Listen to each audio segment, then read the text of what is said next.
Nuestra relación con Dios está basada en la vida, y es algo que ha sido establecido una vez y para siempre. Pero nuestra comunión con Dios depende de que se cumplan ciertas condiciones, y estas condiciones pueden fluctuar. Estas condiciones son como el clima, fluctúan continuamente. Bienvenidos al Estudio Vida de la Biblia. La Biblia es la revelación de Cristo como vida. El Señor Jesús dijo: "Yo soy la vida y he venido para que tengan vida". Los invitamos a que visiten nuestra página de internet radiolsm.com y allí podrán escuchar gratuitamente todos los programas radiales del Estudio Vida. En el Estudio Vida del libro de Primera de Juan, exploraremos en esta ocasión la diferencia tan crucial que existe entre la relación de vida que tenemos con Dios y nuestra comunión con Él. Todos los creyentes genuinos que han sido regenerados y lavados por la sangre de Cristo han llegado a ser hijos de Dios. Esta relación en la vida divina jamás podrá ser quebrantada por nada ni por nadie. No obstante, en nuestra experiencia, todos sabemos que nuestra comunión con Dios sí puede llegar a interrumpirse. Desafortunadamente, esto nos sucede con frecuencia y perdemos la comunión con el Señor Jesús, a quien tanto amamos. En su primera epístola, el apóstol Juan nos ayuda a tratar con este asunto de una manera práctica. Y este será nuestro enfoque en este mensaje que se titula Los requisitos correspondientes a la comunión divina. Y estamos muy contentos que Miguel Nájera está con nosotros para ayudarnos con los comentarios. Miguel, qué bueno tenerlo de regreso al programa. Gracias, Víctor. Es un privilegio estar de nuevo en el programa para el Estudio Vida de Primera de Juan. Este mensaje es el primero de una serie de 3 programas donde hablaremos acerca de los requisitos correspondientes a la comunión divina. El hecho de que nuestra comunión con el Señor dependa de ciertos términos y condiciones es vitalmente importante. Entonces, Miguel, quisiera pedirle que por favor nos haga una breve introducción a este tema tan crucial. Como usted dijo, este es el tema muy importante que afecta a todos los cristianos. Si nosotros no aprendemos a conocer los requisitos para mantener la comunión con el Señor Jesús, viviremos una vida en derrota. Esto no es lo que esperamos, no es lo que queremos y tampoco lo que deseamos ministrar. Este será un mensaje práctico que nos ayudará a recobrar y mantener nuestra comunión con el Señor, si es que la hemos perdido. Perder la comunión con el Señor puede causarnos una infinidad de problemas. En el Nuevo Testamento hay una gran cantidad de versículos que nos garantizan que la vida divina que hemos recibido en la regeneración es eterna e incorruptible. Esta vida jamás nos abandonará. No obstante, nuestra comunión con el Señor sí puede llegar a interrumpirse. Existen muchas cosas en nuestro interior y en el medio ambiente que hacen que perdamos la comunión con el Señor. Esto puede suceder durante momentos cortos o periodos muy largos. Esperamos que a través de esta serie de 3 mensajes podamos aprender el secreto de mantener siempre una buena comunión con nuestro Señor Jesucristo. Amén. Sin duda, necesitamos estos 3 mensajes para cubrir este tema tan crucial para todos nosotros. Como usted dijo, nuestra comunión con el Señor se puede romper de la manera más sencilla. Solo basta una pequeña ofensa o un comentario a un compañero para perder la comunión con el Señor. Los versículos relacionados con la comunión divina abarcan desde Primera de Juan capítulo 1 versículo 5 hasta capítulo 2 versículo 11. Así que animamos a nuestros queridos radioescuchas para que lean estos versículos varias veces y se familiaricen con ellos. Bien, con esta palabra de introducción, estamos listos para escuchar a Witness Lee y el Estudio Vida de Primera de Juan. Adelante. Ahora hemos llegado al tema de los requisitos correspondientes para tener la comunión divina. La palabra requisitos o condiciones implica que debemos cumplir con ciertas obligaciones y tener determinadas condiciones para poder disfrutar la comunión con el Señor. Estos están muy claramente revelados en los 2 capítulos de Primera de Juan, la última parte del capítulo 1 y la primera parte del capítulo 2. ¿Ven? Solo 2 versículos hacen referencia a la vida divina. Unos 5 versículos hacen referencia a la comunión, mientras que hay cerca de 20 versículos que hacen referencia a las condiciones para tener la comunión divina. Así que los requisitos son para nosotros un problema más grande. En lo que a nosotros respecta, los requisitos son mucho más importantes, ¿ven? La vida divina y la comunión divina son de parte de Dios. Por tanto, es algo sencillo. Pero los requisitos, o sea, las condiciones para disfrutar de dicha comunión, son la parte nuestra. Así que no es tan sencillo. No es fácil mantener los requisitos o las condiciones necesarias para que la comunión no se quebrante, no se rompa. Aquí tenemos al menos 2 condiciones que debemos cumplir, y estas son confesar los pecados y amar. La primera condición se relaciona con el pecado y los pecados. Se usan ambas palabras, pecado en singular y pecados en plural. El pecado y los pecados son un serio problema con relación al disfrute que tenemos de la comunión divina, pues hace que la comunión se interrumpa, que la comunión sea estorbada. Así que el escritor Juan dedica muchos versículos a este asunto de confesar nuestros pecados. Este es un asunto muy, muy complicado. Miguel, sin duda, lo que acabamos de escuchar es sumamente importante para nosotros. Más adelante en el mensaje estudiaremos el asunto del pecado y los pecados. Por ahora, quisiera que hablemos acerca de la complicación que hace que nuestra comunión con el Señor se rompa. Por el lado de Dios, las cosas son muy sencillas, pero por el lado nuestro son bastante complicadas, ¿verdad? Así es, Víctor. La complicación radica principalmente en nuestra tendencia a creer que todo lo que necesitamos para tener la comunión divina es la vida divina. Esto no es incorrecto del todo, pero es solo un aspecto básico. La vida divina ha sido impartida dentro de cada pecador que cree en el Señor Jesús. Cuando una persona cree en Cristo, la vida divina entra en ella y regenera su espíritu. Esta vida que recibimos es inquebrantable. No obstante, la comunión que tenemos con el Señor es muy frágil y puede romperse fácilmente. Mantener esta comunión depende exclusivamente de nosotros, ya que todavía permanece en nosotros algo que se llama pecado.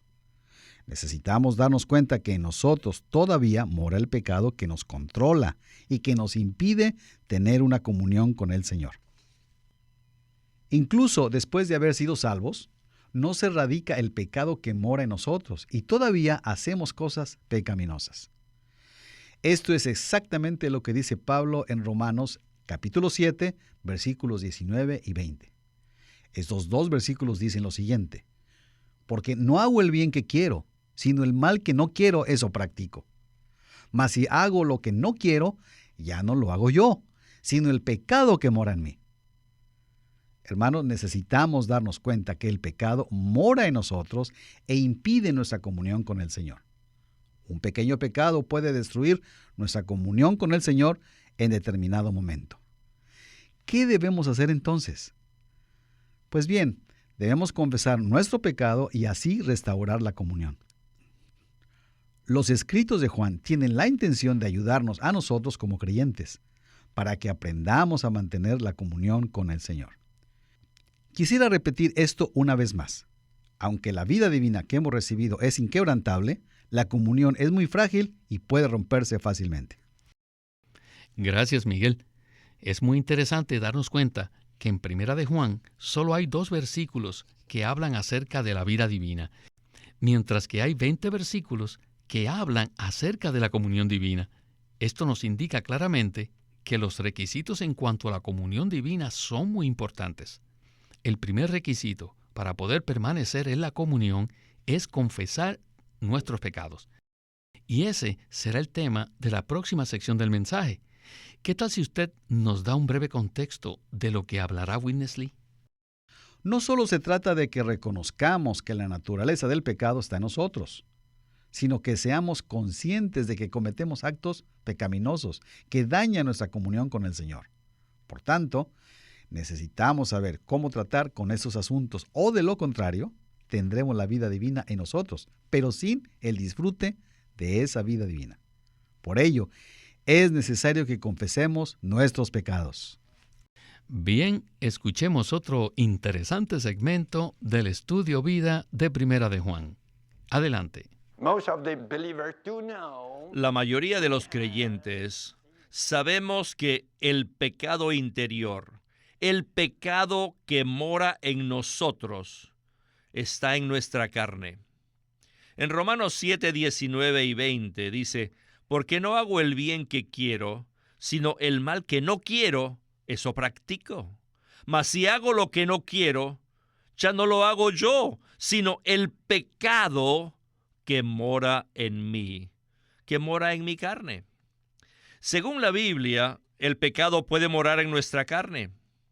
La palabra morar solo puede utilizarse para aquello que está vivo. Por ejemplo, si se trata de un objeto inanimado, por ejemplo, una silla, jamás usaríamos el verbo morar. Nadie dice, la silla mora en mi casa o la mesa mora en mi comedor. No, porque no tienen vida. Para que pueda morar algo, tiene que ser algo que vive, que es orgánico. Por lo tanto, el hecho de que el pecado more en nosotros indica que el pecado está personificado. Es decir, el pecado es una persona, porque mora en nosotros. Y si leemos el capítulo 7 de Romanos, veremos que el pecado puede incluso matarnos. Muy bien. La Biblia también usa esta palabra en plural, pecados. Los pecados son nuestras acciones malignas, las acciones externas. Los pecados se refieren a las ofensas, a las transgresiones, a las malas obras. Mentir es pecado, hurtar es pecado. Pero estos son diferentes del pecado que mora en nuestra carne. Robar, mentir son pecados en plural. Los pecados denotan las obras y las acciones, mientras que el pecado se refiere al elemento maligno que mora en nuestra carne.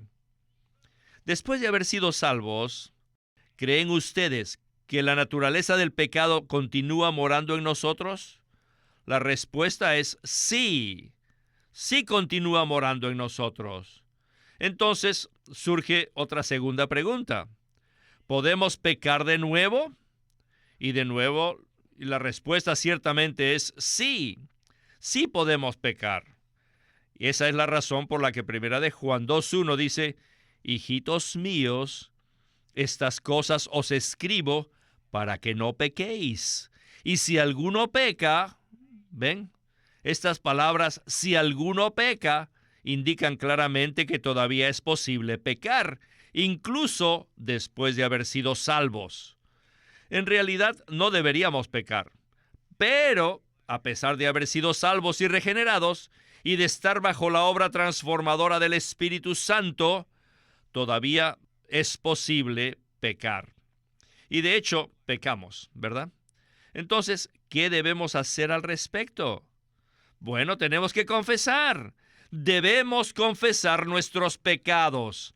La confesión de nuestros pecados es el primer requisito que se nos exige para poder participar de la comunión divina. Pues bien, Miguel, cualquier creyente que tenga algo de experiencia en cuanto a la comunión con el Señor, sabe a qué se refiere Witness Lee cuando habla de la confesión de los pecados. Y me gustaría que usted aplicara esta palabra a su experiencia personal. Estoy muy agradecido que la vida divina ha sido impartida a nosotros incondicionalmente. Dios nos prometió que si creemos en Cristo y lo recibimos como nuestro Salvador, Él entrará en nosotros y tendremos la vida eterna que jamás podrá salir de nuestro ser. Sin embargo, la comunión de esa vida es un asunto completamente diferente. Puesto que el pecado todavía mora en nuestra carne, cada vez que estamos en la carne, pecamos. El problema es que cada vez que pecamos, se interrumpe la comunión con el Señor. Según mi propia experiencia, el punto de partida es la confesión. Esto es necesario hacerlo varias veces al día. Necesito confesar los pensamientos, las acciones, el mal genio y muchas otras cosas que se levanten en mí. Siento necesidad de confesar para ser restaurado en la comunión con el Señor Jesús. Por ejemplo, en la mañana algo puede suceder con mi esposa y entonces mi carácter aflora inmediatamente. Quizás no sea una discusión, sino un simple acto de justificación personal. Así que tan pronto me doy cuenta de mi pecado, tengo que confesar mi pecado a ella y pedirle perdón. Esta confesión restaura mi comunión con el Señor y también con mi esposa. Según lo que usted acaba de decir, el pecado no solo interrumpe la comunión con el Señor, sino también con las demás personas. En este caso, con su esposa, ¿verdad? Así es, Víctor. Como hermanos en Cristo, tenemos mucho contacto los unos con los otros en la vida de iglesia. Muchas veces nos ofendemos y esto rompe la comunión entre nosotros y con Dios. Por lo tanto, necesitamos confesar nuestros pecados, no solo al Señor, sino también a la persona a la cual hemos ofendido. De esa manera, podremos restaurar nuestra comunión con Dios y con los hermanos. Cristo ha llegado a constituirse en nuestra ofrenda por el pecado y nuestra ofrenda por la transgresión, para ayudarnos a ser restaurados en nuestra comunión con Dios y con los hombres.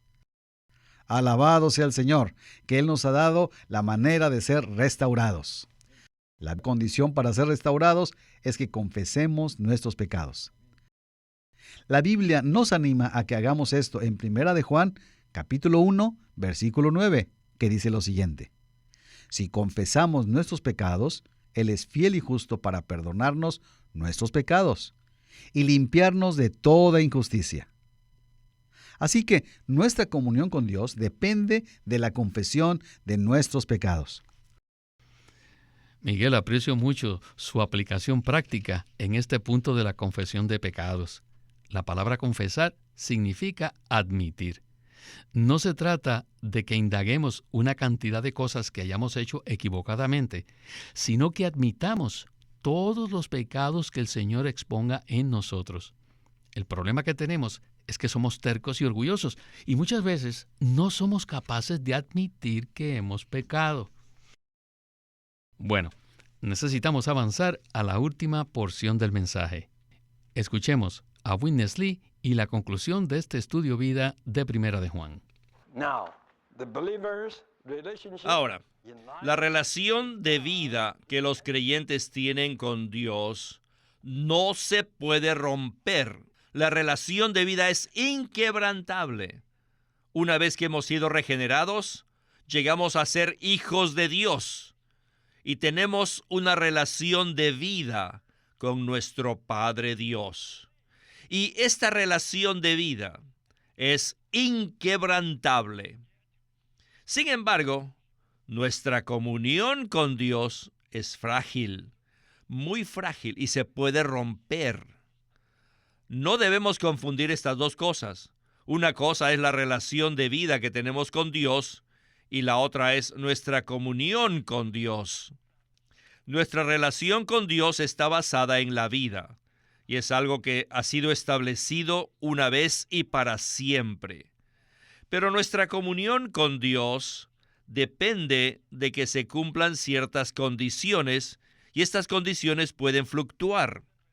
Estas condiciones son como el clima, fluctúan continuamente. Así que por ese motivo, mientras que nuestra relación de vida es inquebrantable y no tiene ninguna condición, es incondicional y permanece para siempre, Nuestra comunión de vida es muy frágil y depende que se cumplan ciertas condiciones. Esta comunión puede verse interrumpida y puede fluctuar. Espero que todos veamos claramente la diferencia de estas dos cosas. Miguel, agradecemos mucho al Señor por la claridad que tiene este ministerio para presentarnos la verdad contenida en las Escrituras. Es crucial que podamos comprender muy bien la diferencia que existe entre la relación inquebrantable de vida que tenemos con Dios y nuestra comunión con Dios, la cual es frágil, puede verse interrumpida y puede fluctuar. Sin duda, esta es una palabra muy importante. Algunas personas creen que porque han recibido la vida eterna de Dios, jamás les será quitada y nunca perecerán. Podemos decir que esta es una verdad a medias, porque lo que estas personas no han considerado es que después de ser salvo, un creyente puede pecar de nuevo. Sin embargo, esto no significa que si un creyente peca de nuevo, pierda su salvación. No, por supuesto que no. Alabo al Señor porque ahora podemos ver la diferencia entre la relación de vida y la comunión de vida. Por un lado, nuestra relación de vida con Dios se basa en que al creer en Cristo recibimos la vida eterna. Esta relación de vida es inquebrantable y es algo que ha sido establecido una vez y para siempre. Sin embargo, por otro lado, un creyente puede pecar después de haber sido salvo. Si este es el caso, ese creyente pierde la comunión de vida que tiene con el Señor. La comunión de vida es como el estado del tiempo, fluctúa continuamente. Un pequeño pensamiento puede hacer que se rompa esta comunión. No obstante, gracias a Dios existe una solución para este problema. Si confesamos nuestros pecados, Dios es fiel y justo para perdonar nuestros pecados y limpiarnos de toda injusticia. Así es, Miguel. Podemos afirmar que la confesión de nuestros pecados y el perdón y la limpieza de parte del Señor se lleva a cabo continuamente en nuestras vidas. Quizás algunos creyentes piensen que por el hecho de ser creyentes ya no pecan más, pero Juan es tajante para decir en el versículo 10 lo siguiente: si decimos que no hemos pecado, le hacemos a él mentiroso, y su palabra no está en nosotros. Pero si confesamos nuestros pecados, Dios es fiel y justo para perdonar nuestros pecados y limpiarnos de toda injusticia. ¿Verdad? Así es, Víctor. No debemos confundir la relación de vida que tenemos con Dios con nuestra comunión con Él. Aunque nuestra relación de vida es inquebrantable, la comunión de vida es muy frágil y depende de que se cumplan ciertas condiciones.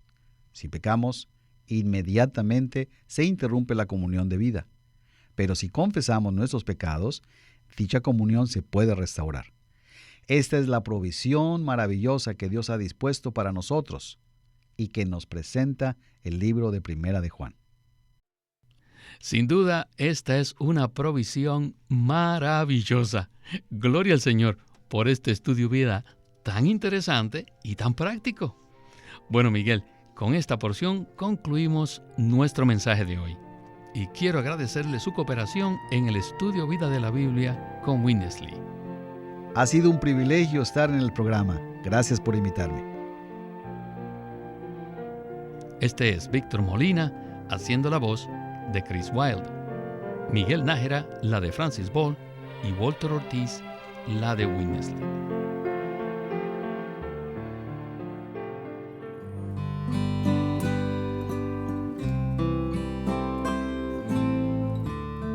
Living Stream Ministry es una casa publicadora de los libros de Watchman Nee y Witness Lee.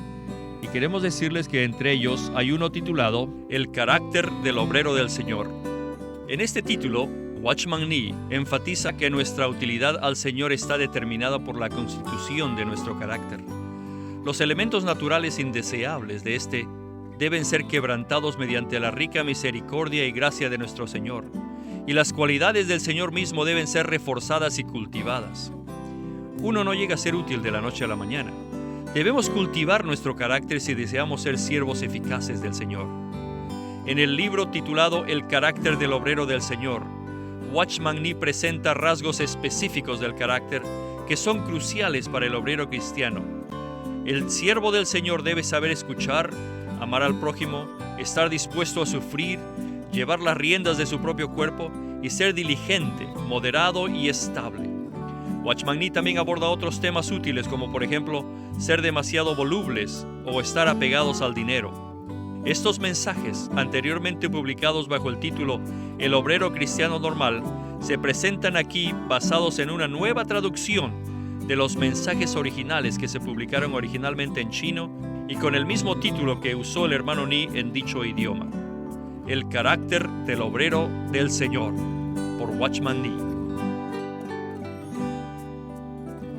Watchman Nee llegó a ser cristiano en la China continental en 1920, a los 17 años de edad, y ese mismo año comenzó a producir sus primeros escritos.